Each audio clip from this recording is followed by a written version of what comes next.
All right, so welcome to week 5, states of consciousness.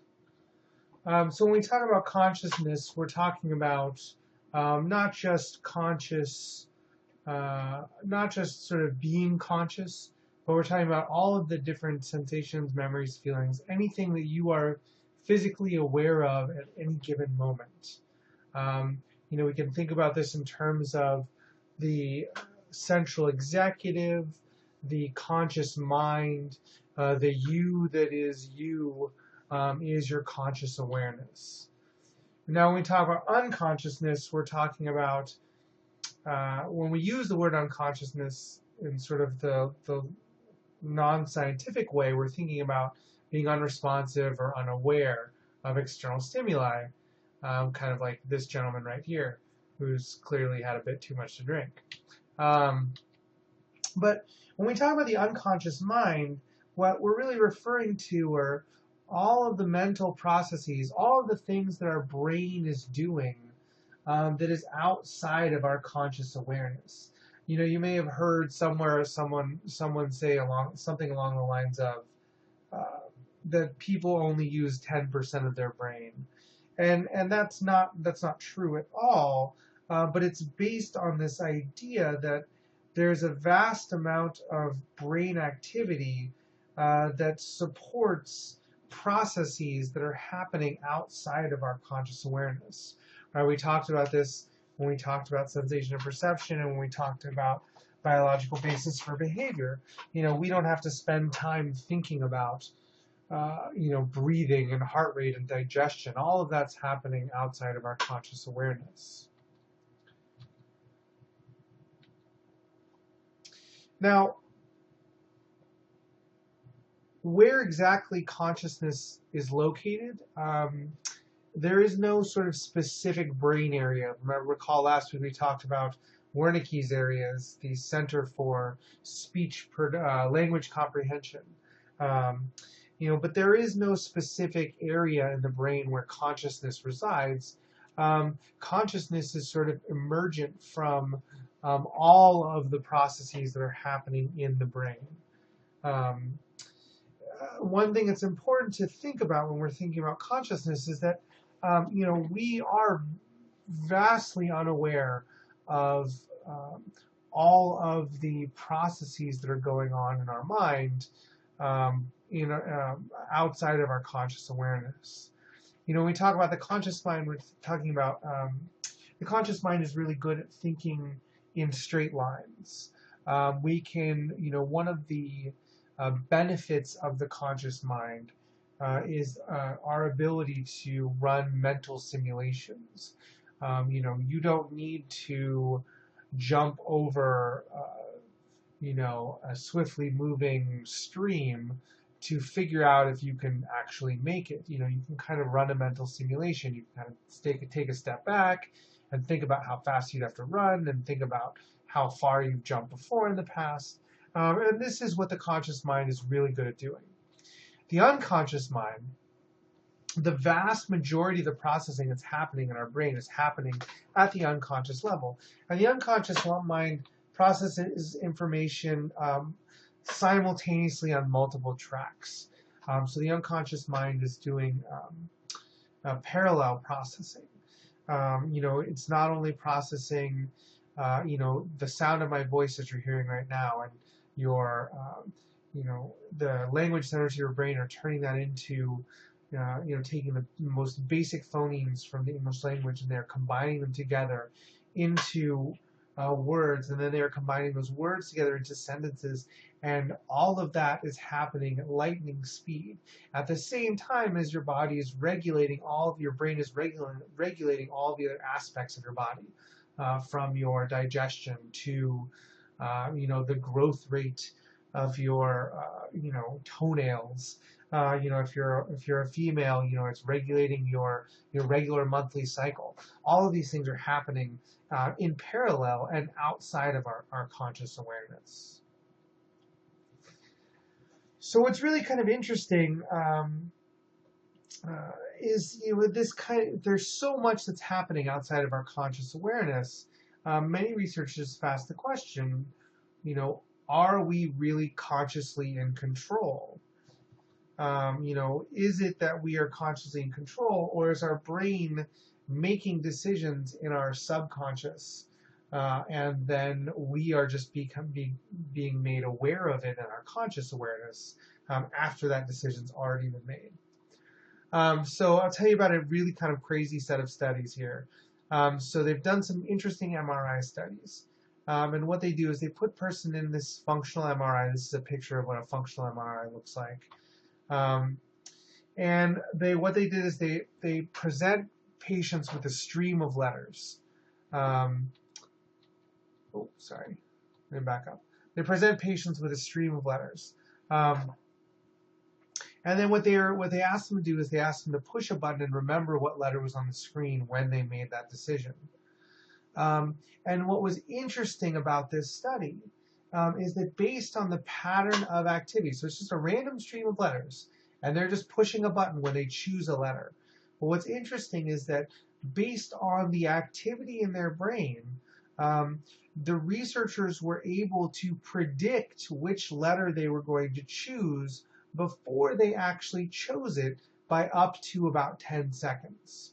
In other words, the person's conscious awareness of their decision to choose the letter and push a button happened after 10 seconds of activity that was going on in the unconscious mind, right, sort of outside of their conscious awareness.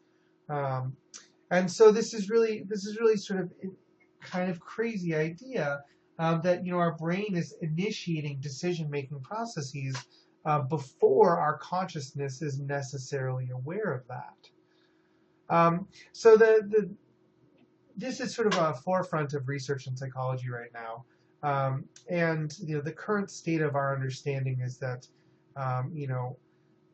there is no there are some people who will argue that there is no such thing as free will, that our unconscious drives everything that we do, and that consciousness is always late to the game and is finding out after the decisions that have already been made in the unconscious portions of the brain. But there are other people who make the argument that that's not really true, and they cite evidence that one thing that the conscious mind does very well is feed back into the unconscious. So we can work on problems, and our problem processing problem processing processes, our ability to work through problems using our conscious mind feeds back into our unconscious awareness. So is it true that our conscious mind is really in control? Well, it's still kind of up for debate. So we're going to go through, we're going to talk about sleep. We're also going to spend a minute talking about hypnotism because it's kind of fun. So sleep is a biological rhythm, just like all other kinds of biological rhythms. You can think of migrations. Butterflies and birds, they just kind of know when to emerge and migrate. Grizzly bears know when to hibernate.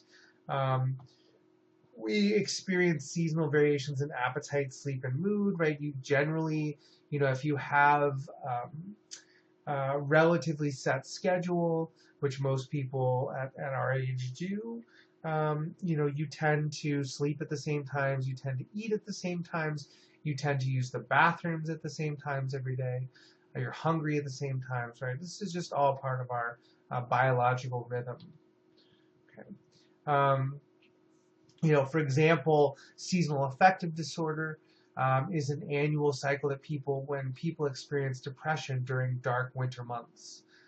Like, for example, if it has been snowing nonstop and very, very cold for 3 months straight, people may be more likely to develop this depressed mood that's a result of this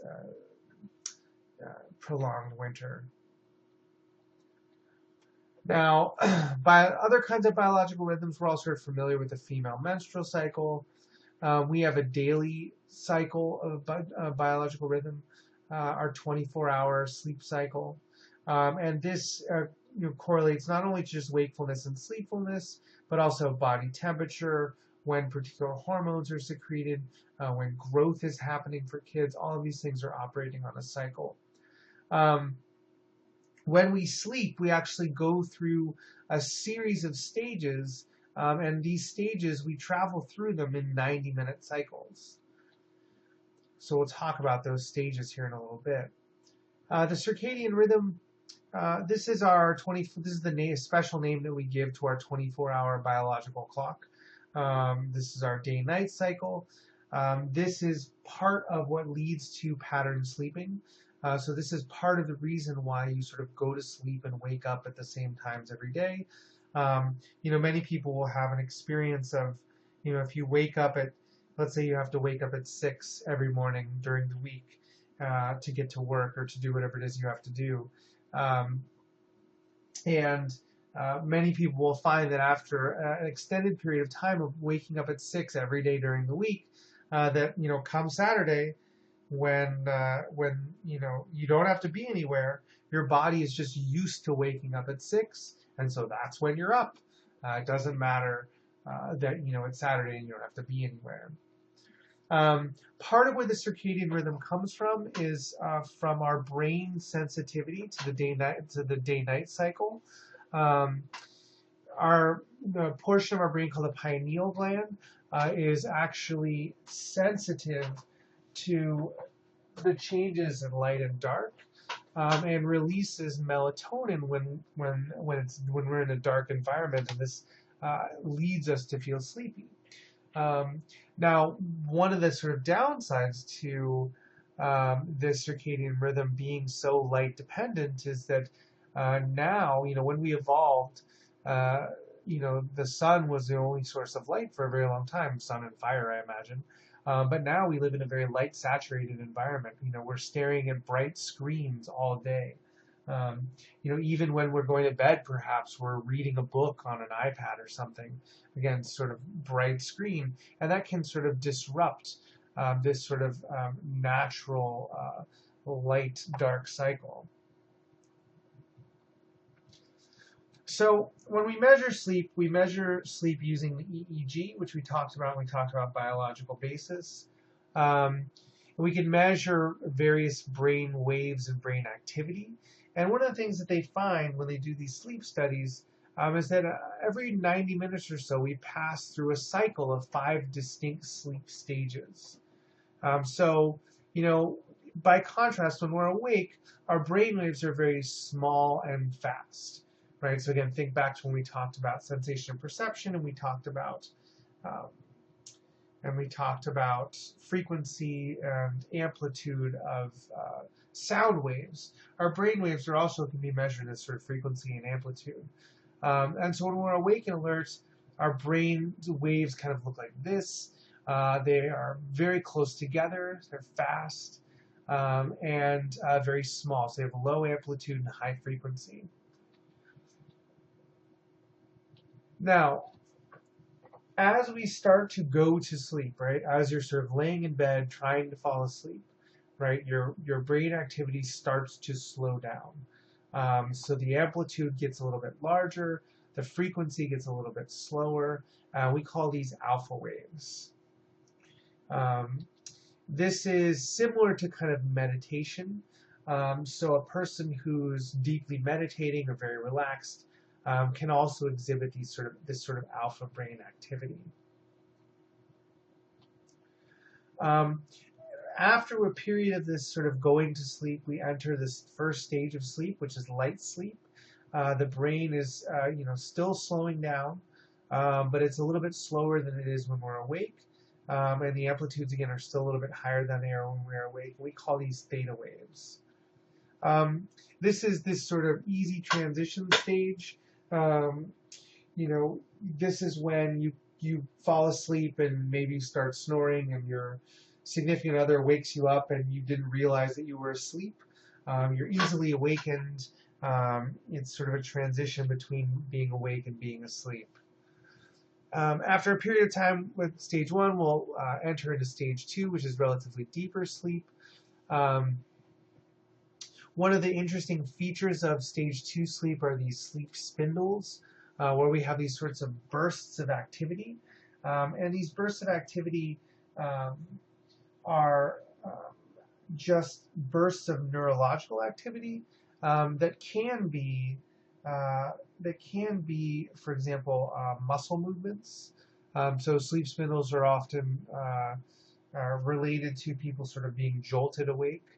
Um, and they're also related to muscle movements in children. One theory is that during this phase of sleep, children's brains may actually be testing neurological pathways that control various muscles.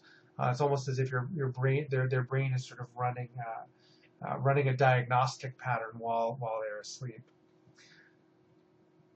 Um, let's see. So I talked about sleep spindles. After that, we go into stages 3 and 4. 3 and 4 are both forms of deep sleep. So again, we continue this sort of pattern of slowing down the activity. We have, high amplitude, slow brain waves. We call these delta waves, and they're interspersed with other theta waves from the previous stage. Once more than 50% of the waves that we see are delta waves, that is when you transition from stage 3 to stage 4. After stage 4 sleep, we move into what's called REM sleep, rapid eye movement sleep, and we start moving backwards towards stage 1.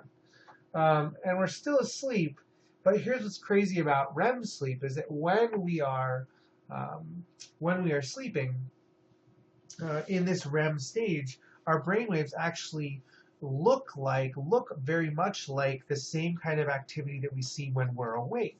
Right? Clearly, we're not awake; we're asleep, but our brain activity looks a lot like it does when we're awake. And we also tend to dream during REM sleep. So one of the interesting things about this is that if you wake up during REM sleep, then you will typically be able to remember and report on your dreams. But we tend not to dream in stage 3 and 4 sleep and the other stages. So if you happen to wake up when you are in that other kind of sleep, then you won't necessarily remember a dream or recall even having a dream. And this is kind of what this REM phase looks like. One thing that's kind of crazy about REM sleep is that our body actually really needs REM sleep. So they do these really messed up studies where, I'll bring someone into my sleep lab, and a sleep lab, it's got a nice bed, and they hook your brain up to your brain. They glue a bunch of electrodes on your scalp to measure your brain activity. And then what they'll do is that, in some of these REM deprivation studies, they will, as soon as they see you start going into REM sleep, they actually will wake you up. And then they'll, once you're awake, then they'll kind of let you go back to sleep again. As soon as you start getting into REM sleep, they wake you up again. Now, typically, when we go through these 90-minute cycles, we cycle through all of these. So we go from stage 1 all the way to REM, and then we work our way back to stage 1, and then kind of drop back down to REM, going through the cycle. But what's interesting is when we are deprived of REM sleep, we actually show what's called REM rebound, which means that after a period of time of being deprived from sleep, your brain will just jump automatically directly into REM sleep. It won't go through the other stages. And REM sleep is really important. We'll talk in a few minutes about some of the theories about what's going on when we're sleeping. Briefly, lucid dreams, another kind of interesting phenomena. This is the ability to control dream content. This is kind of an awareness that you're dreaming, and some people do report this. So what's interesting too about the 90-minute cycle, so you can see here we've got the stages of sleep up here, stage 1 through 4, and then we've got REM sleep kind of happening up here at stage 1. As the night progresses, we spend proportionally more and more time in REM sleep and less time in stage 4 sleep. So what's really interesting about this is that, as the night goes on, you spend more and more time in REM sleep. And when we talk in a little bit about what we think is going on in sleep, it makes sense why this is happening this way. So sleep is really important. It serves a restorative function. It increases immune function, restores body's energy supplies. Oftentimes, physical growth happens during sleep. Interestingly, memory consolidation also occurs during sleep. There are a couple links here that are worth looking at. But essentially, what the current theory on sleep is that during that REM phase, the brain is just reactivating all of the neurological circuits, all of the neurological patterns that were active during the day. And in this process, what it does is it strengthens frequently activated neural connections. And it prunes away things that are sort of irrelevant. So for example, if you had a very intense conversation with your significant other in the last week or so, you're likely to remember that way better than you are going to remember what you had for lunch 3 weeks ago. Right? That thing, what you had for lunch 3 weeks ago, is not very important, and so your brain sort of allows that information to go by the wayside, pruning these connections away. Sleep deprivation is pretty terrible. If you're awake for several days, you deteriorate in terms of immune function. You lose the ability to concentrate. People have increased likelihood of accidents. Right, so impaired concentration, you can be irritable. Your immune function goes down, so it makes you more likely to get sick. If you stay up long enough, eventually you will die. Sleep deprivation psychosis is a major disruption of mental function brought about by sleep loss.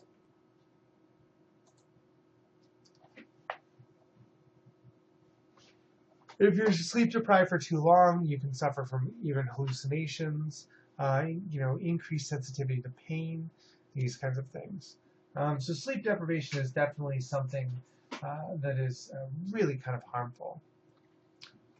Insomnia is a sleep disorder that's just difficulty falling asleep. This can be caused by some substance abuse or depression, maybe some other underlying problems.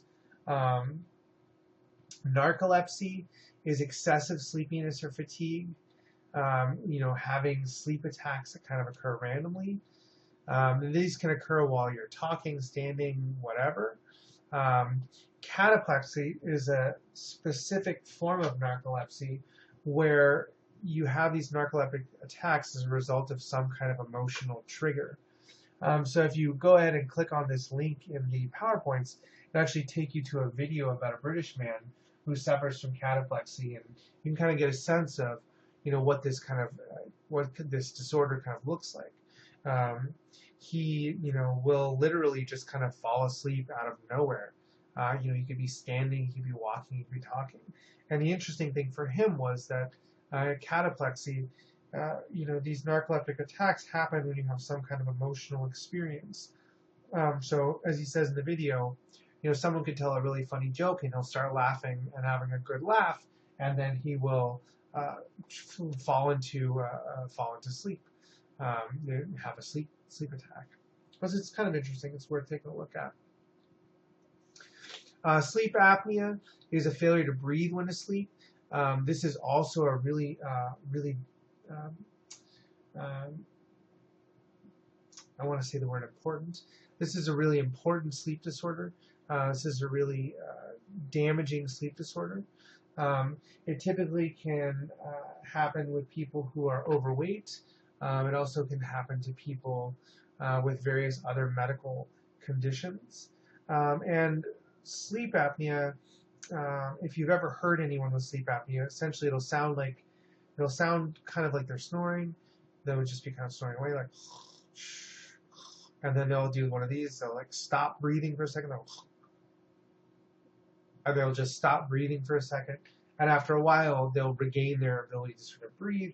and then they'll continue on. One of the problems with sleep apnea is that it deprives your body of oxygen. So people who have sleep apnea, they actually don't get all of the benefits of sleeping. They may sleep for 10 hours, but because their body's deprived of oxygen that entire time, or the majority of that time, they actually wake up feeling fatigued. They wake up feeling that they haven't slept at all. Somnambulism, sleepwalking.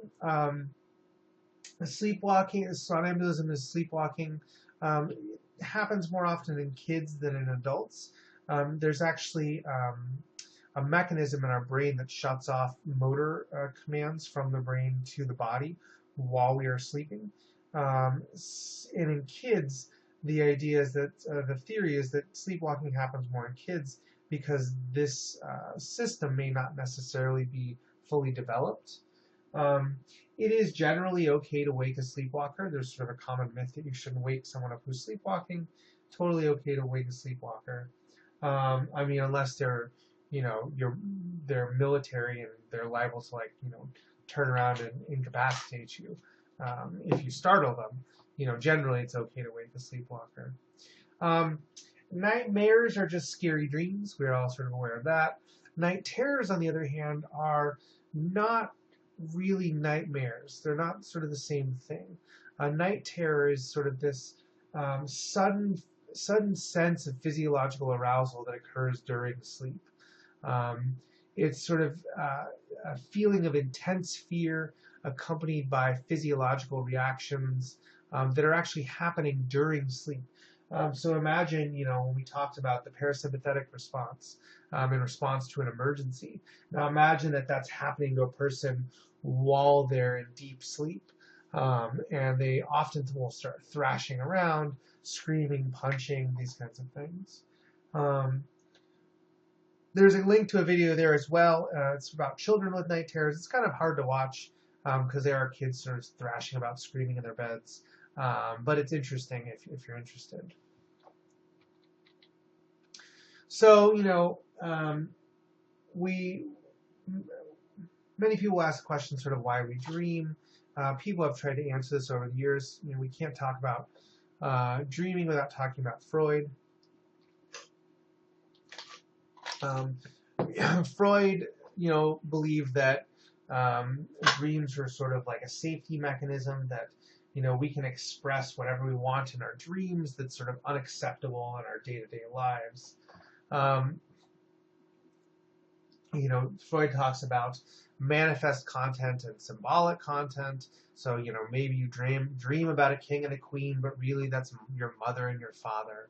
For the most part, there's not much evidence that supports, Freud's view. There's not much evidence that supports any sort of symbolic or dream interpretation kind of approaches.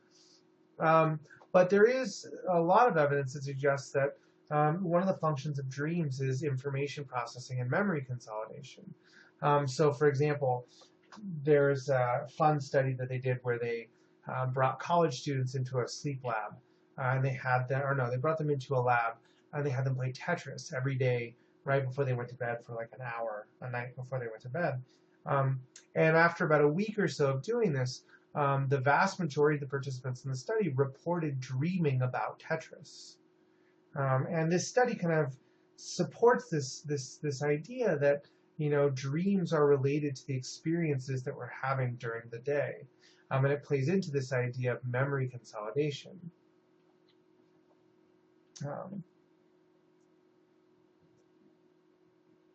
Well, one important thing that I forgot to mention, so for many people who are college students who often have to study for tests like yourselves, it's important to be aware of this memory consolidation feature of sleep. I always tell my students in my face-to-face classes that if you have 5 hours to study for an exam, it is better to study 1 hour every night 5 days before the exam and get a good night's sleep than it is to actually stay awake for 5 hours the night before the exam and then get really poor sleep. because of the memory consolidation function of sleep, you're going to learn more, you're going to retain more of that information if you break that studying up over several days. Um, and then, of course, get a good night's sleep also.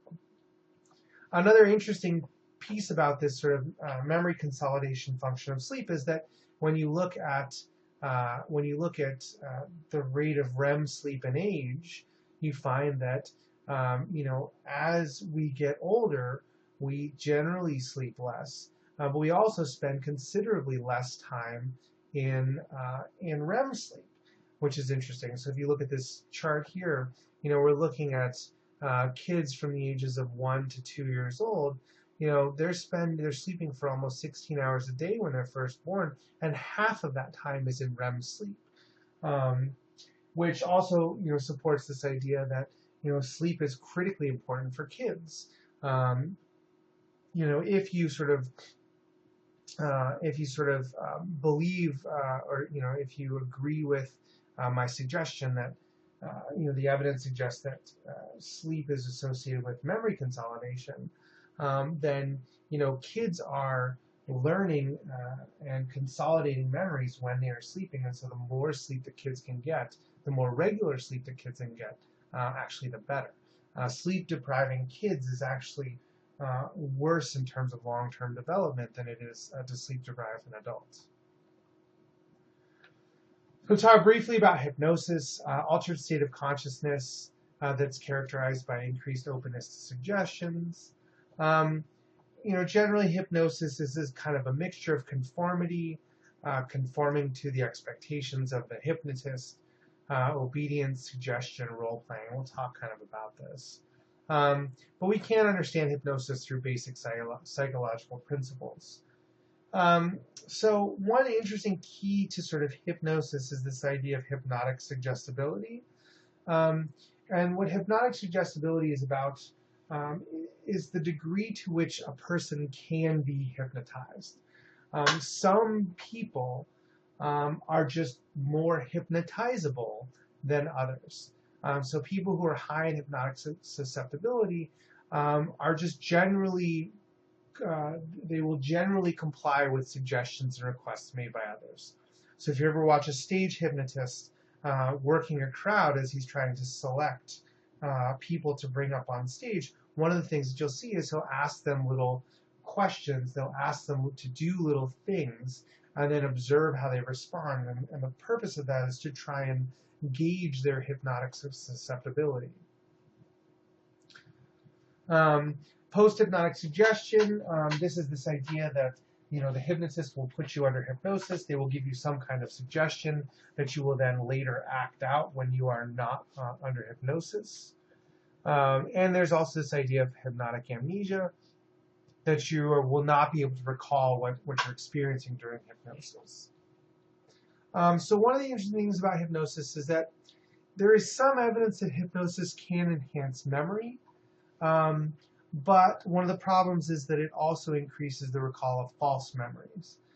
So if I'm asking, if a person witnesses a crime and I put them under hypnosis to have them try and remember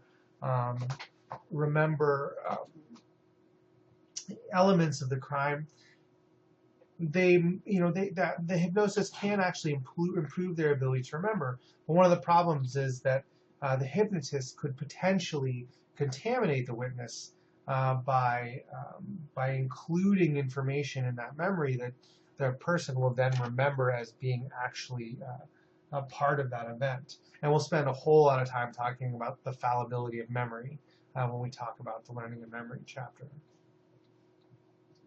There is some evidence that you can influence sensory processing. Hypnosis has actually been successful in treating phantom limb syndrome, which, if you recall, phantom limb syndrome from chapter 2 is, the experience, people who have an amputated limb still experiencing that limb being in pain, even though it's like literally not there. So there is some evidence for that. But one thing that hypnosis cannot do is, give you sort of superhuman strength, and it certainly cannot make people do things against their will. You can't sort of be put under hypnosis and then be forced to sort of do things that you would not normally consent to do. So there's some theories about why hypnosis works and how it works. One theory is social influence theory, which suggests that people are just sort of taking on the hypnotic role. That there's sort of a social expectation that if you are being hypnotized, that you are going to behave in a certain way, and when you are in that situation, you are just conforming to the role that you are in. There's also some evidence, people kind of argue for a divided consciousness, that hypnosis is kind of like a state of dissociated consciousness, where conscious awareness is kind of separated. And the idea here is that in this state of dissociation, then you can sort of impart some kind of you can impart some kind of control over the person's behavior outside of their conscious awareness. So there's not a lot more on hypnosis here, but the general consensus is it's a sort of combination of social influence and perhaps a little bit of this divided consciousness as well. Oops. Oh, right. Sorry, I had one more example. So, one of the interesting things about one piece of evidence about this divided consciousness theory is that when, generally speaking, if I ask you to tell me what the color of this word here is, you're going to be slower to respond that the color is blue. And the reason you're going to be slow to respond is because the word red is interfering with your ability to say the word blue. Versus if the word was, versus if the word was, in all, versus if the word was in red letters, you'd be faster to respond. And one interesting thing is that this is called a Stroop task. When they put people in a state of hypnosis into this task, they actually are not inhibited. Their responding is not influenced by the word content, and so they can actually reduce this effect in the hypnotized patients, which suggests that there's something happening at a more biological level for this to happen. All right, so that's it for me for tonight.